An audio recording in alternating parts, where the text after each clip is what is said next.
Hello everyone, and welcome to Naluri Community Webinar. My name is Mikey, and I'll be your moderator and host for today's session. So in July, Naluri will be exploring resilience and adaptability for our webinars, and this is the first in our series. Today we'll be focusing on redefining stress and how to embrace balance to thrive. The next webinar on the 20th of July will be about bouncing back from difficult or challenging situations. So before we get into the webinar, I actually want to run just a quick poll to act as a little icebreaker and get our audience members engaged. Sharing the poll now. If you navigate to the poll section on your right, you can already start choosing answers. I just want to understand where most of our audiences are finding stress in their lives and what is causing it. Right. So it seems to be overwhelmingly work responsibilities right now. Health issues is quite low. Definitely seems like work responsibility is going to be the winner here. For those that have joined, just a reminder, my name is Mikey. I'm your moderator and host for today's session. And I'm just running a quick poll just to understand where most of our audiences are finding stressful situations in their lives. You can fill up the polls on the right of your screen. Definitely seems to be work responsibilities that is surpassing all the other parts in their life that's causing stress. As we're still filling up the poll, I'm just going to do a little housekeeping. So as mentioned before, this webinar is about redefining stress. And on this platform demo, we encourage everyone to be asking questions, to participate in the polls, such as the one on your right, and to share your thoughts. You can share an emoji right now in the chat box if you'd like to express how you're feeling. If you want to ask our speaker for today any questions about the presentation, you can write @Jess in the chat box, and that will tag Jess so she'll know what kind of comments or questions you could be asking. Of course, if you want to remain anonymous, there's the option as well to send as a private message. And just as a reminder, this whole presentation deck will be shared at the end as a PDF. And everyone that has registered will receive a recording of the webinar a few hours after the webinar has concluded. Okay, it seems like work responsibility is definitely the most stressful factor for most people's lives. Okay, it's 1:03 and I think we are good to start the webinar. First, let me introduce Jess. Jess is a Naluri mental health coach, and she'll be speaking and presenting for today's webinar. Over to you, Jess. All right, thanks so much, Mikey, for that. A very good morning to all of you today. How are you guys doing? We're right smack in the middle of the midweek, which is Wednesday. So hopefully you guys have been doing well so far. I know that last week we had quite a long holiday, so hopefully you've had a bit of a break to spend some time with your friends and your family. And good to see all of you here today as well. So keep the chats coming in. So I do have access to the chat box. So if any of you had any questions that you wanted to ask, feel free to just pop that into the chat. I will try my best to answer all of your burning questions today. And also to let you know that we do have a Q&A at the end of the session. Right. Hello. Good morning, everyone. Yes, I see all of your chats. So nice to see all of you. I mean, we have about 120 people on this call today. So I'm really, really excited to see all of you. And it's so nice to be given this opportunity to talk a little bit about stress as well. Okay. Awesome. Okay, so just a brief introduction about myself before we go on into today's topic, which is stress. You know, we all experience it, and I'm sure most of you are experiencing a lot of work stress based on the poll, I think that Mikey just shared. I think 61% of you are struggling with work responsibilities, and then financial concerns and personal relationships, and then health issues as well. Right. So a little bit about myself. I am a mental health coach with Naluri. Right. I do have my own practice, and I do work for different places, private clinics or private centers as well. I am a registered and licensed therapist, psychotherapist. So I do have a master's in counseling, and if you notice, I also have a bachelor's in physiotherapy. So I know this is a common question that I often get. Well, Jess, how did you kind of move from physiotherapy to now psychotherapy? And it's often confused because they both start with the letter P. But totally two different things, but also somewhat connected and correlated with each other. So it was a decision that I made over time. I think it took about 10 years to finally decide that I wanted to pursue, the mental health part of things. So a lot of my experience has been working with, patients in hospitals. So I worked a lot with musculoskeletal cases, like your common neck and back pains. Neuro could be, your stroke. So really rehabilitating patients back to functional living, right? And a lot of the work that I was doing, I noticed that there was a very deep correlation between the mental aspect of things and the physical aspect of things. So I would see patients, sometimes 3 times a day, for maybe 3 months, 6 months, even sometimes a year, just rehabilitating them. And a lot of times I noticed they were struggling with mental health concerns such as depression and anxiety and all of these things as well. So that's really where the shift happened. I didn't kind of wake up and decide, it just kind of progressively went into that. So a lot of the work that I do now as a psychotherapist is in trauma focused therapy. So I'm no longer practicing as a physio, I'm now a psychotherapist, and I do work a lot with trauma clients. So when I say trauma, that could mean, your PTSD, your depression cases, ADHD, childhood trauma as well. So that could be, physical, emotional, those sort of things. And I do a little bit of work with marriage and couples therapy as well. So, in case you're wondering, for those of you who read about the different modalities or different types of therapy, I predominantly use CBT, which is cognitive behavioral therapy. And for those of you who know EMDR, which is eye movement desensitization reprocessing, it's basically a technique to treat trauma as well.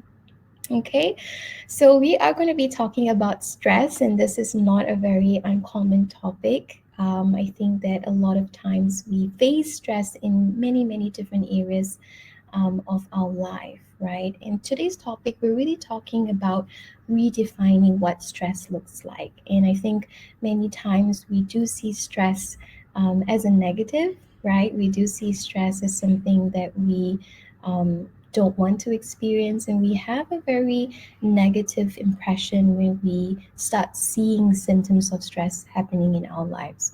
But what about if we talk today about stress being a positive? So we're taking the good from it, we're seeing how well we can be motivated, or how it really affects our resilience level. So this month, we're really focusing a lot on resilience and adaptability.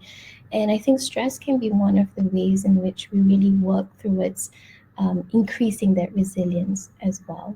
Okay, so I'm gonna just pop this question to all of you, and I'd love to hear what you have to say. But what really comes to your mind when you think stress? So it doesn't have to be any long answers, even if it's a word or two. Just pop it into the chat box. I want to hear what you guys have to say. Right. So what's the first thing that sort of pops into your mind when you think stress? Right. So feel free to put that into the chat box. Okay, so I do see some people saying burnout. Yep. Okay, headache. Wow. Work, traffic jam, not enough money, exhaustion, tired, work overload, anxiety, sleep issues, feeling really negative, working with inefficient people, right? Moody, insomnia, resign. Okay, so really, really stressful that you want to kind of leave what you're doing, right? Unproductivity, not enough sleep, overthinking. Right. So we're seeing a common theme, which is just really a lot to do with the negative parts of stress, right? And not taking away from how much anxiety and frustration that stress can cause us, right?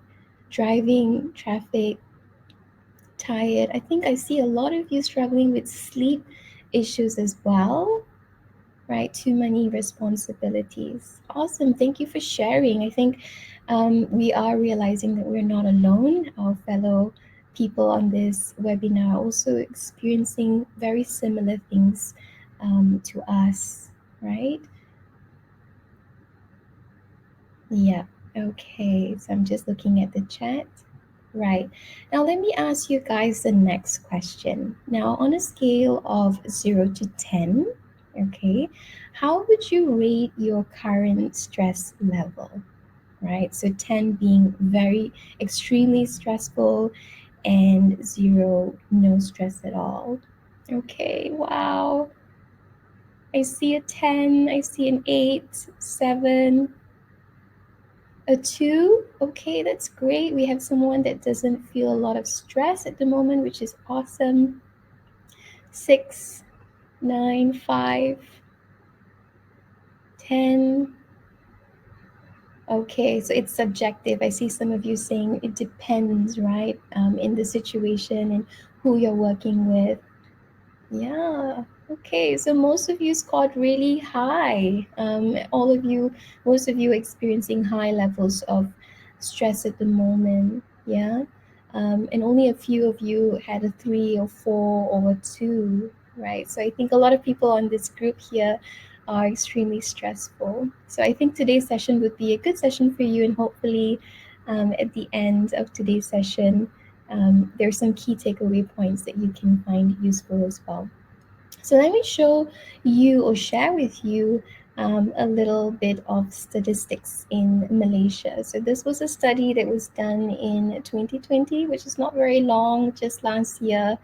And we do notice such a huge increase of people who are stressed in the last 12 months, so the last 1 year. And if you notice, people between the ages of 16 to 24 scored pretty high, 59%. And then those between 25 to 34 scored at about a 56%, and then 35 to 40 at a 47%, right? So those in the lighter pink in the middle, you notice that the stress levels were the same. Not much changes even after about a year. They're still experiencing anxiety, and only a small percentage of people had lower levels of stress after 12 months. So this is quite alarming.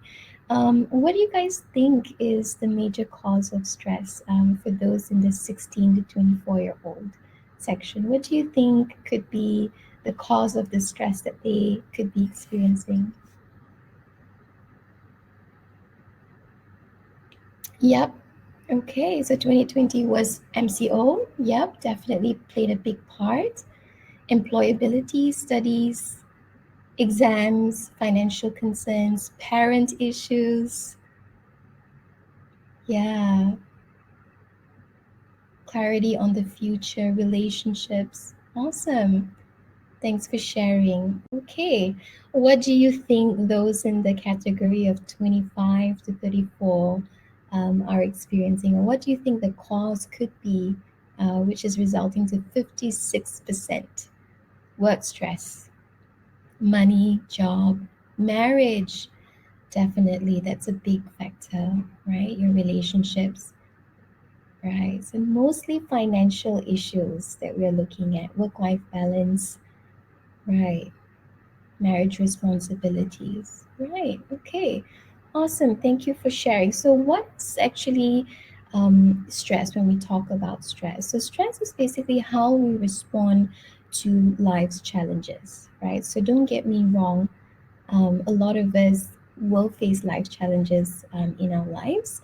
And a lot of these challenges could come from different events, or changes that's happening for us, or even the thought process in which we think, or how we think, or the perspective that we see certain things.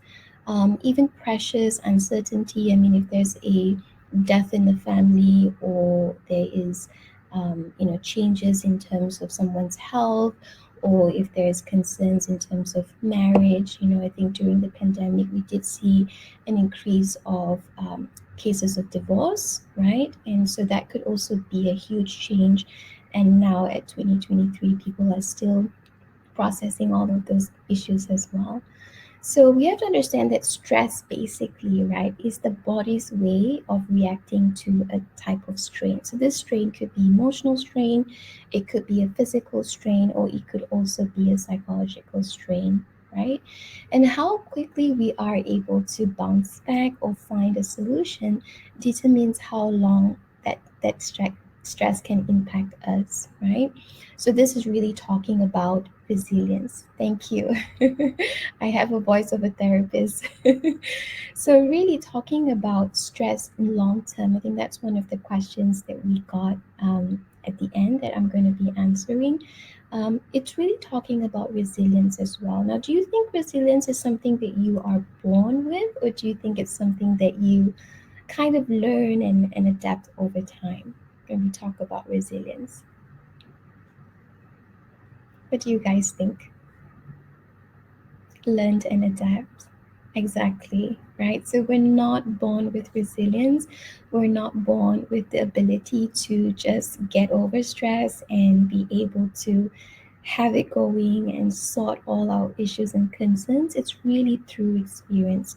So if we're talking from a perspective in the workplace, and you give employee A a task, and you give employee B a task, you'll notice that the time frame in which they do the work, or in which they submit the work, can vary, right? So one person might find that, no, it's not really stressful, I can send it over to you by tomorrow, right? And you might have another person who says, you know what, I'm really struggling, I'll probably send it to you um, in Friday, or on Monday, right? So we have to see that we have to understand the way in which people react is also based on their experience, right? And how they develop resilience, and how they adapt and learn and change as well.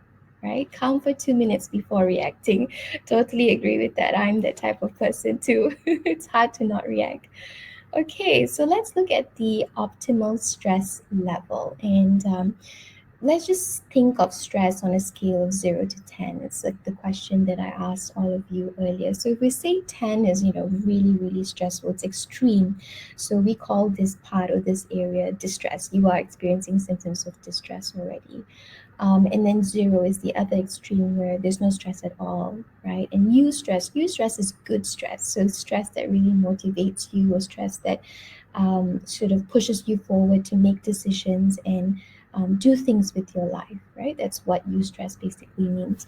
So when we are experiencing long-term effects of stress, we start feeling a lot of symptoms, whether it's emotional, whether it's mental, whether it's physical.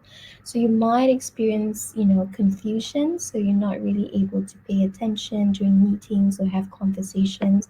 You might also notice some changes to your physical health. So probably poor eating, maybe even losing some weight because of the stress, even probably poor work performances, right? And we notice that the negative implications of that could be frustration, or being really overwhelmed and irritable in the office, right?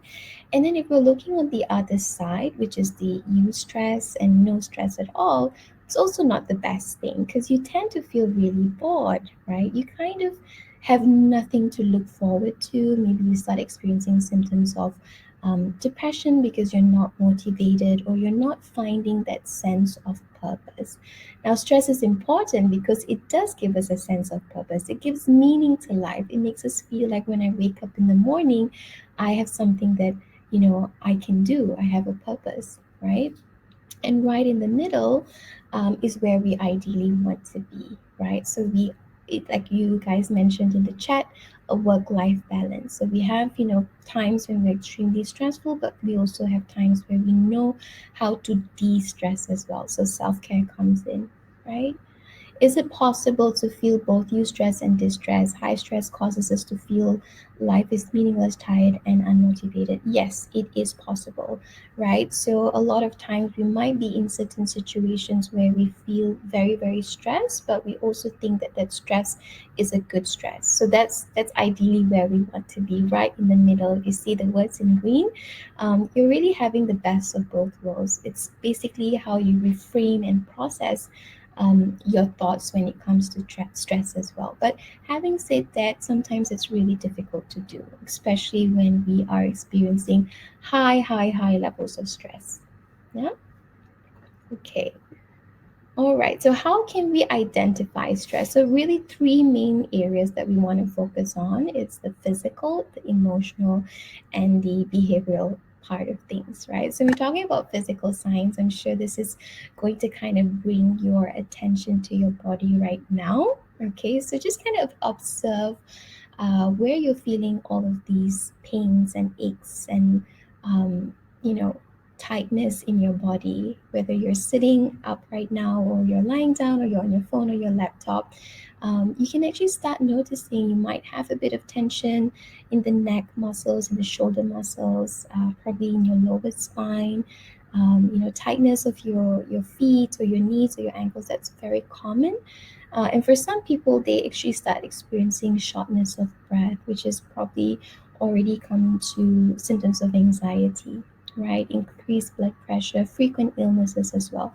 So when you are stressed, your immune system definitely drops, it comes down, and you become more susceptible to diseases and illnesses as well. All right. Then you have your emotional signs. So this is when you start noticing changes in your mood, right? So you find yourself often being very frustrated or angry and very irritable. And so these are signs that you might be noticing in yourself, or they could also be signs that you're starting to notice in people around you. So I'll just share with you guys a recent experience that I had. I am currently, this topic is coming at a perfect timing because I am experiencing quite a bit of stress at the moment. But I did have a family member that ended up in the hospital recently in emergency care, and we did not have a great experience with the doctor. And a lot of what I was observing from this doctor as he spoke to us, family members, was he was very irritable. He was very stressed out. He was very frustrated. And when we asked questions for clarification, he kind of just barked at us. And he was just not a very nice person to work with, right? And especially in times of distress when family members are not well and you're so worried and you're so anxious, you really just want that comfort. But unfortunately, I think he had a lot on his plate. So I was noticing that this doctor was experiencing a lot of emotional signs of stress. It's either he's burnt out, he's overwhelmed, or there's some personal things that he was experiencing. But irritably, irritation, anger, frustration, all of that was what was kind of unfolding before our eyes, which was really sad. And then behavioral signs. So you probably start noticing that you're not doing the things that you usually love to do. You probably notice that you don't enjoy the things that you like to do before as well, right? And you start withdrawing from things that you love to do. For example, you like badminton. Every weekend you go for a badminton game, and then you start realizing that you're not going out as much of the house. You're not doing the things that you love. Those could be some behavioral signs of stress that you're experiencing, right? And a lot of times, I think we don't want to admit that we are experiencing stress, right? We might see the signs, but we kind of just brush it under the carpet and we say, I'm okay, I'm fine. Right? I think it's the Asian mentality as well. If we say that we're not okay, then it makes us look like we're very weak, right? So yes, I'm glad to see you guys. Comments definitely. Yes, you have the similar experience being admitted in the hospital lately. So I feel you, and I think you feel me as well. This was really quite a very overwhelming experience, I must say, right? Okay, so when we talk about redefining stress, this is the major part. So this is the most important slide or the most key point or key takeaway that you want to kind of focus on in today's session. And it's really how we can kind of make stress. It's really bad when you have major depression. Correct. Yes, totally agree. Understood. Yeah. So when we look at stress and how we want to kind of redefine that and make that work for you, there are three main things that we want to focus on. The first one is to process it, right? This is such a big thing. It's such an important thing because as a therapist, I often see that when clients come in to talk to me, they don't want to talk about these kinds of things because it's shameful or it's taboo, it's a sign of weakness. But when we really process, so process is basically talking about it. I know it sounds like a big word. What does process mean? Process is really talking about it, right? It's really acknowledging. And when you're talking about it with a counselor or a friend or to someone, what you're actually doing is you're acknowledging that you are stressed out. You are acknowledging the pain. You are acknowledging the situation, right? So we have a question here that says, what if seeking professional help on stress and depression and it does not help? What can we do? Okay, so this is a really good question. It could be that you and your professional, it could be your counselor, your psychiatrist, I'm not very sure, it might not be a good fit, right? So, one thing when it comes to therapy, it's almost like finding a right partner. It's like almost going on a date. Not every therapist that you meet the first time and you have sessions with, you're going to click, right? Sometimes it takes maybe 2 to 3 tries of finding the right fit for you, right? So, it could be that your therapist and you are not on the same page or there's sort of like a mismatch, so somehow that stress is not really being worked on or there's something that's the professional is missing as well. So maybe take a look at that. Sometimes talking to family and friends about our stress or problems too frequent will make us look like we're bringing negative aura to people. Yes, totally understand this one. I think what you mean is that you feel like you're a burden, right? Because you keep talking or you keep repeating the same things. Now, this is because it really means a lot to you. Okay, this is the second point where we talk about reframing, right? So how we can really reframe stress is by seeing that, hey, I am stressed right now, right? It is because I have all of these things that's going on. So I've processed it, I've acknowledged it. But now, stress is also indicating that this is meaningful to me, that this means a lot to me. That's why I'm really stressed and that's why I'm really overwhelmed. So rather than seeing it from a negative point of view that I shouldn't be feeling stressed, this is just a simple thing, it's just a simple conversation. I should be over it because my friends can get over it, my family can get over it, my partner can get over it. But why am I still stuck? Because it means so much to you, right? There's so much at stake for you, right? So I do understand what you mean. I think this is a really important point to see. Like, yeah, actually, probably it means a lot to you, and maybe if you think that you are constantly overwhelming people with your concerns, talk to a therapist, talk to a professional about it, right? We don't get tired. It's part of what we do, and really giving you the tools and the tips on how you can actually work through those concerns as well. Must a very negative person seek for a positive partner to counter the negativity? Ooh, this is an interesting question. I think it depends. You don't have to necessarily find a positive partner. It's really hard to find people that are very positive these days. But really finding a partner that would be empathetic, right? A partner that is willing to listen. I think that's all you need. It's not to say that there's negative person or a positive person, but it's just that you probably have a lot on your plate and you need someone to really support and be there for you. Okay. All right. So going on to the last point for this part is learn from it.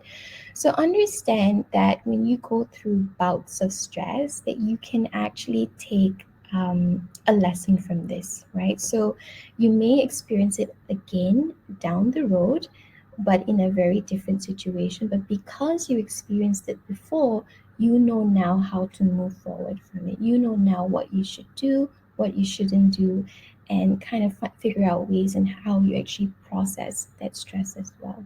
Okay, so you learn and you grow from it. How do I know if my therapist isn't suited for me? Okay, let's take this question at the end.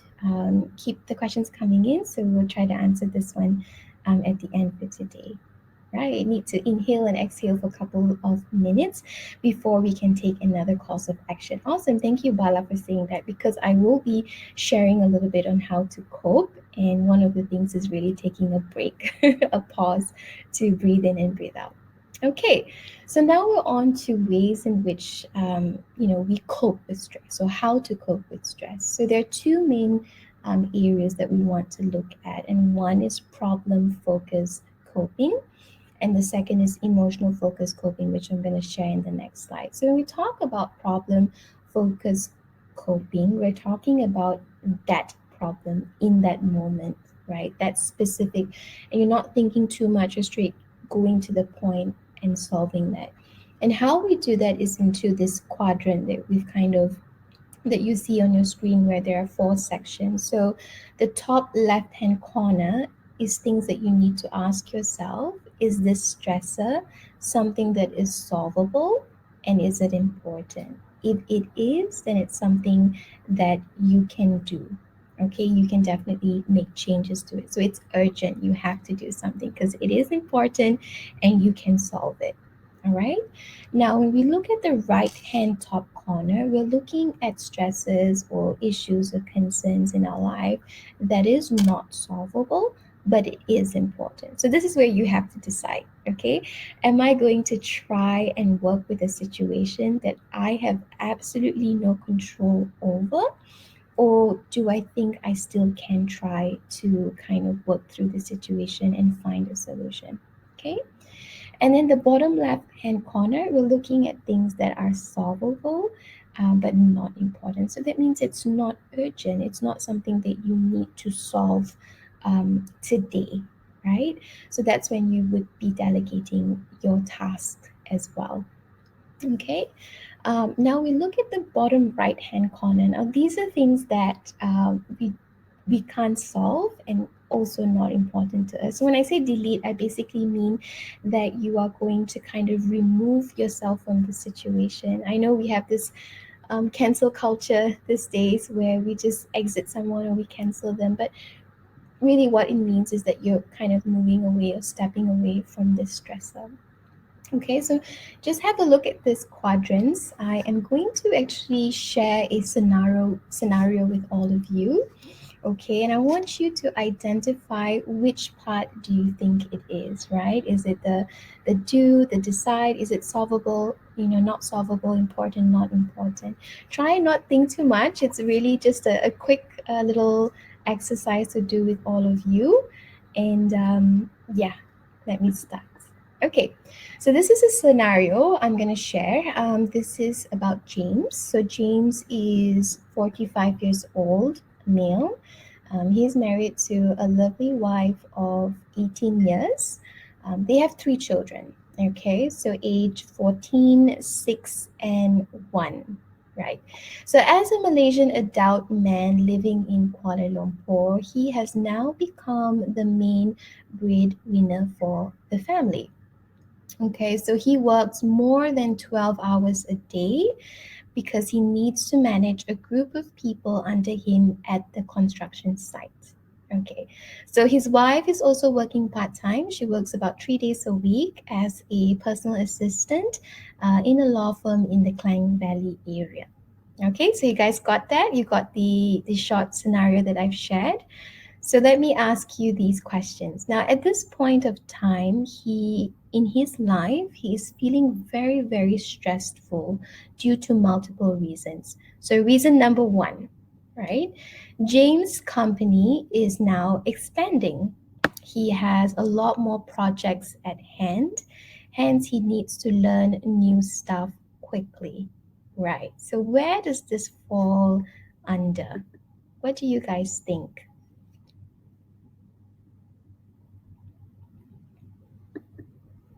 Okay, do. I see someone saying, right. Awesome. So most of you are saying do, right? So it is solvable. And of course, it's important because he is managing a group of people. So he would have to, kind of work through those things, right? Awesome. Okay, next reason.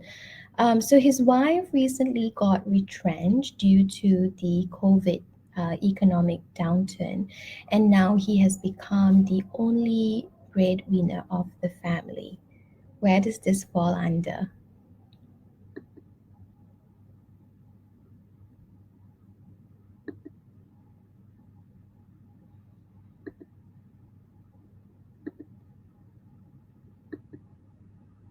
Decide, right? So definitely not solvable because COVID happened to all of us, and it's part. But it is important, right? So it's either his wife looks for a new job or he has to find other ways of income, right? Awesome. You guys are getting the hang of this. Okay. Third reason, his teenage son is getting into a lot of trouble at school, right? He's starting to play truant. Where does this fall under?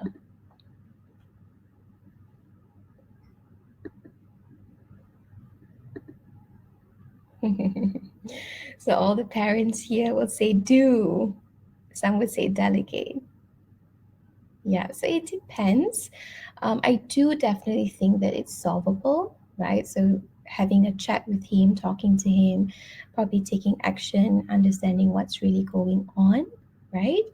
But at the same time, it is important because it's your child, right? But some of you might say, hey, the wife is not working anymore, so she can deal with the son, right? So we delegate it to the wife. That's also possible. Okay. Awesome. Okay, next one. The baby is teething. Now, remember, he has a 1 year old child. So the baby is teething and unable to sleep well. Where does this fall under?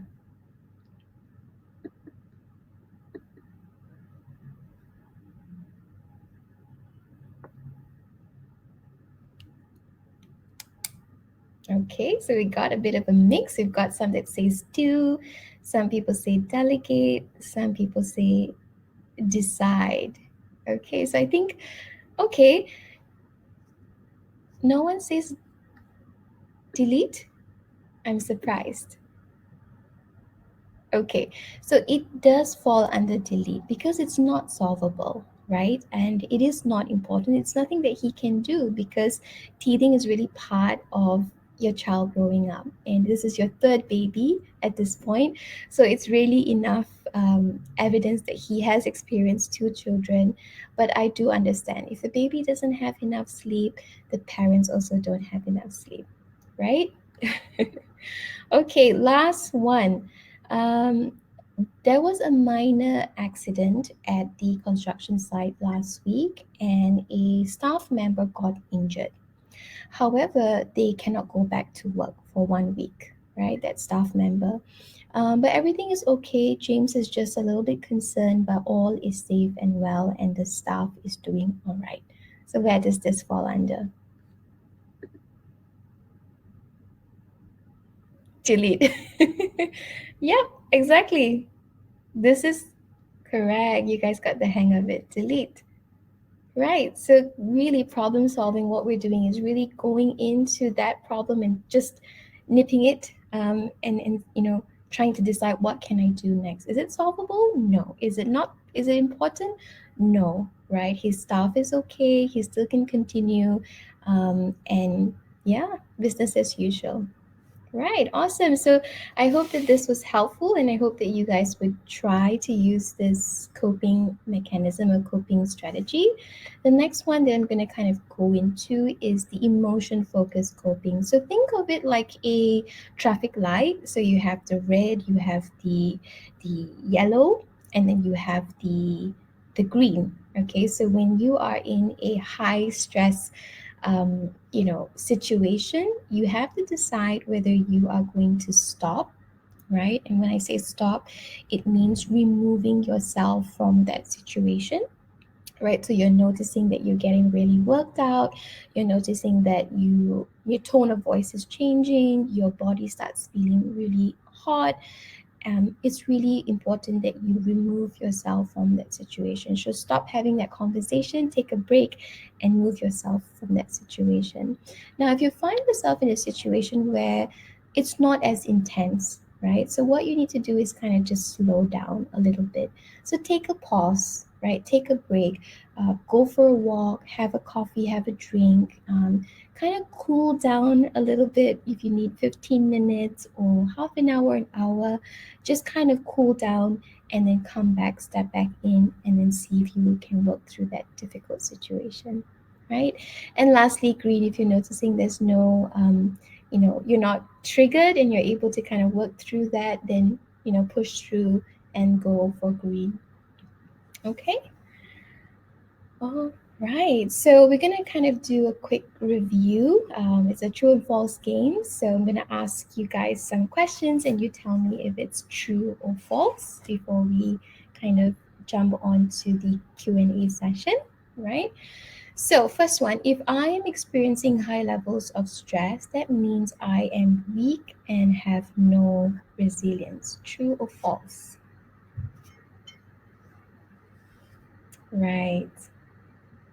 Awesome, definitely a big fault, right? So not a sign of weakness. And as we learned today, resilience is about learning and adapting. You're not born with it. Awesome. Thanks, everyone. Okay, next question. Taking care of myself can also mean that I can divide my time between tasks that are solvable and or important.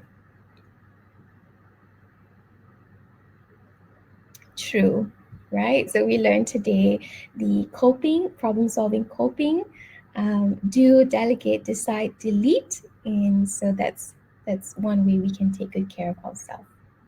All right.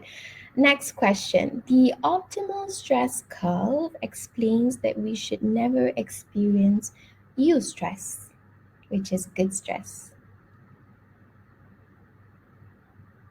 False. Yes, correct. Yeah, so we could experience symptoms of distress and eustress. And I think we had a question earlier where someone asked if I could experience it, at the same time. And yes, that's possible. Awesome. Okay, next question. Identifying signs of stress can be apparent in our behavior, emotions, and appearance. True, right? So you can't hide from it. As a therapist, a lot of the work that I do is reading people. And a lot of times people will say, nope, I'm okay, I'm not stressed. But their body and just observing says otherwise, right? Awesome. Okay, and the last question for today. When I observe my emotions in the red zone, I should carry on with my task. False. No, you should stop. Red traffic light, which is stop. Awesome. Okay, that's great. Thank you all for responding to the true and false game. So just in conclusion, as we kind of end and take your questions, I think really three things that I would want you guys to remember when we are talking about stress is that it affects everyone, right? And I think from today's comments, you can also see that there's a lot of people that's on the same boat as you. So you are not alone. I think we have about 186 people on this call.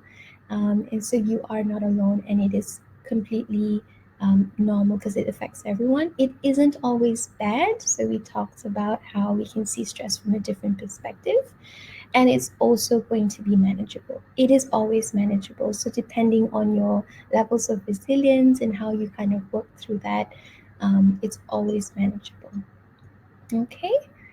All right. So with that having said, that's the end of my talk for today. I think we're going to have a Q&A session to take on some of your questions as well. Yep. Okay, great. Thank you so much, Jess. That was a great presentation. Um, just to let everyone know, today's session will be ending sharply at 12. So please do write in your questions now. In the meantime, I'll be sharing today's presentation deck as a downloadable PDF available there on the handout tab. I will also be sharing a feedback form for today's session. So please do let us know what you thought of the presentation. Leave a testimonial for Jess, and tell us how we can improve our webinars to give a better experience for all of you. So Jess, if you don't mind, I'm just going to start with some questions that were actually asked during the Yeah. registration process before we get to Okay. some live questions. First one was, what are the long-term consequences of untreated Mm-hmm, chronic mm-hmm. stress? Yeah, so I think that's a really good question. Long term consequences. So, burnout, right? So, burnout is basically um, prolonged or repeated amounts of stress. So, that's really how we define burnout. So chronic stress would be something that's above 6 months. So you've experienced it for a long period of time. It's more than 6 months, and that eventually leads to a lot of other mental health symptoms as well. So we could be looking at some symptoms of depression or anxiety.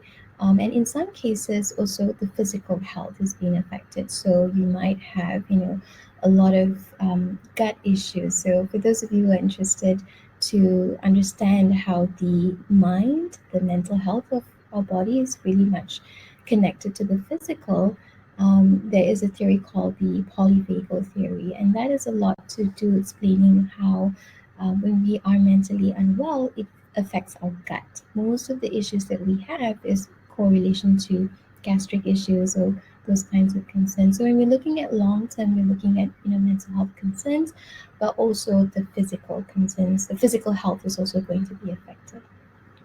Yeah.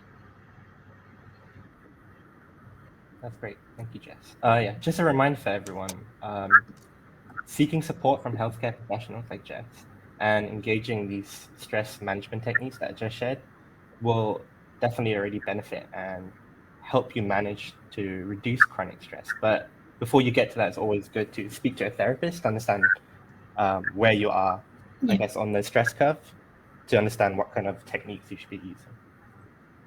Okay, second question. What role does technology play in either increasing or reducing our stress levels? Okay, this is a good question. I have a feeling it's coming from a millennial, but definitely, I think technology could be a huge stressor. And so, speaking from my experience as a therapist working with clients, a lot of the concerns that clients come in with most of the time these days is the comparison because of technology, because of social media. They have so much more exposure to life and comparing themselves to a certain type of lifestyle expectation, and all of these concerns eventually lead to self doubt concerns or low self esteem, and that can actually lead to depression and anxiety. So, technology is great. I think internet is one of the best inventions ever made, but it can also lead to a lot of stress. How it reduces stress is that we have so much access these days. So I remember growing up, we physically had to unplug the phone cable and connect the wire to have dial up internet. And these days, we have it so easy, everything's on our fingertips. So, clients these days, they have access to so many sources of reducing stress. So, that could mean your podcast, that could mean your YouTube videos, that could mean different apps that you could download, that could also mean ebooks as well. So it can really help to reduce stress because of the so much of easily readily available treatments out there. Yeah. Yeah, I Yeah. remember when I was younger, um, whenever Yeah. my mom wanted to use the internet, she would scream at Yeah. me if I picked up the phone because there was that dial tone. So I guess even Yeah. the technology itself is immediately causing us stress because I'm like messing around For with sure. it. Yeah. Totally understand. Yeah. Mhm. Okay. So let's get to some live questions. I think Bala asked earlier when you shared the Mm-hmm. Malaysian statistics about Yeah. stress during COVID. Is it will it be similar for Singapore? Would be Assuming it much higher is in Singapore for sure. Yeah. Much higher, much higher. higher. Due to urban living, right? So we do see a really high Hmm. case of, as you know, suicide cases did increase during the pandemic, and we did see a very huge amount of cases in Selangor, right? And not so much more KL, just because people all go to KL to work, but they live in Selangor, right? So that's why the statistics were kind of high. Singapore is a very high stressed country, right? I think some of you know the education system, and yes, cases of stress are way higher in Singapore than Malaysia, just because of the lifestyle as well. Yeah, So do urban environments usually correlate to yes, they higher do stress levels? significant connection. So you say a good solution is to sometimes like get back to nature by Probably. leaving the city, having a break from the Yeah, busy probably. I city mean, these life. days, if we could now do remote working, hybrid, we could always work from the Hmm. countryside, or we could always take a break and kind of come back to work on the days that we are allowed in the office. I think the Western culture always had this remote working concept prior to the pandemic. Hmm. But for us Asians, it's very different because our bosses want to see us in the office. Then we know that they're ready to do work. Yeah. Understood. Yeah, Yeah. but it's slowly Yeah. changing though, which is a good thing. Okay. There was a private question being asked. How do I know if my sorry, I think we already answered this. Mm-hmm. Oh, here you go. Yeah, I mean we can go over it again. How do I know if my therapist Mm-hmm. isn't suited for me? Healing is not linear, and how can we This is a determine good this? question. So really finding a therapist that works best for you. Now, different therapists have different modalities of working in therapy, and as you see in my first slide, I mentioned that I predominantly use CBT. So it could be that the therapist that you're seeing might not be using a modality that is working for you, right? So it's good to kind of understand from your therapist what are some of the modalities or theories that she's using, and what might be more suited for you, and just kind of finding the connection, because not all therapists would immediately work for you. It takes a bit of time to find a therapist that you can sort of vibe with. And sometimes people are lucky, they see their therapist for the first time and they click, and it works. So maybe look to a different therapist. Yeah. Yeah, it's always an Yeah. ongoing process as well. So you might feel like you're getting Mhm. better with a certain therapist, but something unexpected could happen in Yeah. your life and it goes Yeah. all over the place again. It's not necessarily the therapist's fault, but Yeah. they're there to support you, Yeah. regardless. Okay. There was a question asking if there are tools or apps available to help relieve stress. They are. I don't have it with me at the moment, but I can definitely probably share it with you, and you could send that to the suggestions to the group. Yeah, yeah, a few. Of course. Yeah. And just a reminder, the Naluri website Yeah. does have resources such as previous webinars, workout videos specifically for stress. We have Mhm. guided meditations as well as articles on self-care, which is a Yeah. way of dealing with stress. So please do explore the Naluri website to find such resources. This person's asking, how do I take care of a friend who is highly stressed and might be severely depressed Yep. too? And that's a good question. Um, it's a tough one, but I would say the best thing that you could possibly do is to just empathize with him or her, just to kind of give that listening ear. So when I say empathize, that doesn't mean you sort of give them solutions and you tell them, hey, maybe you should do this, you should try this. I know so and so had experienced depression before, and he did that and she did that, and they got better. With depression, it is very different with every client, right? What you might be experiencing with depression might also be very different to the next person. So, ideally, what you want to do is just be there for them and listen and support them, but also refer them to a therapist, right? So, try and get them the resources and the help available. You could also refer them to Naluri if you want it. However, if a client is not ready to seek therapy, you can't push them as well. Because I've worked with clients who were forced to come in for therapy, and it just created more damage. So be that constant support and that reminder. And when they're finally ready, they will come around and reach out for support. Yeah. Yeah. And I think I was told before, it's Mm-hmm. important to remind yourself it's not your sole Yep. responsibility to look for a solution if your friend or loved one is Yeah. experiencing depression or stress. The best thing you can do is Yeah. just to be there for Yeah. them. Okay. Um, Next question. I feel like I can Mm-hmm. manage my stress, Mm-hmm. which is in the green zone, but I've been alerted that I grind my teeth or Mm-hmm. gurn when I am asleep, which is related to stress. How do I determine the source if I am actually stressed or not? Okay. So the grinding of teeth during sleep could actually be a habit. So you may have picked it up when you were a lot more younger, and it's just something that you're used to doing.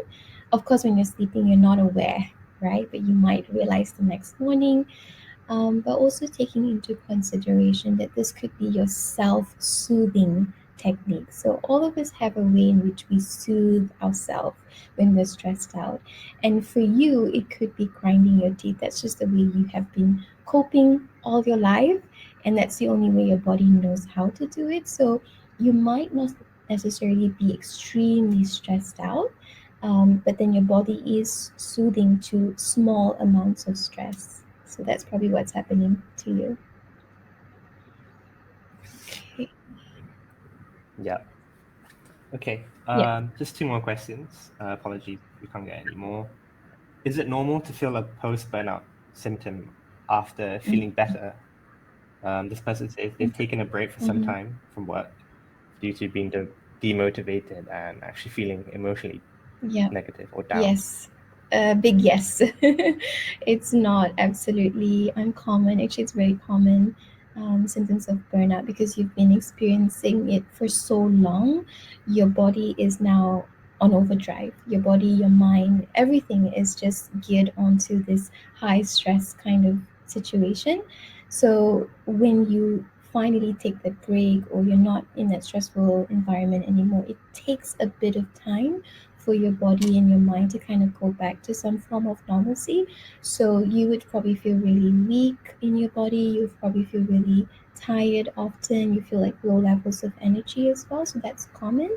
But we also don't want to rule out anything as well. So I think during this time, if you could speak to a professional, that also would be helpful, just to kind of work through the remaining part of that burnout symptoms. I think sometimes we just have that few bits that we need to work on. So yeah, talk to someone.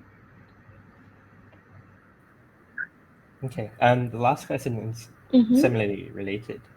Um, this person's having gut issues that several doctors have actually told them it's Mm, related to stress, but this person feels like they've been managing stress quite well. So, is that could your body show symptoms of stress despite your mind not mm, really feeling it? mm-hmm.